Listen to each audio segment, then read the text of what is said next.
Welcome, here I've got Samsung Galaxy A52s 5G and I'm gonna show you how to take burst shot in the camera app at this device.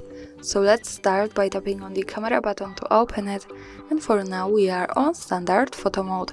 From here let's go to the left corner button so we can open the camera settings.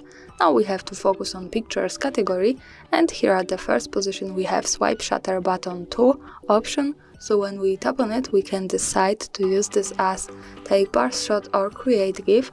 So let's stay on take burst shot now, and when we move back to the camera we can use it by sliding down the shutter. As you can see, now we have the countdown and we can take the series of pictures in a really fast way, so our burst shot. And that's all, thanks for watching, subscribe our channel and leave the thumbs up.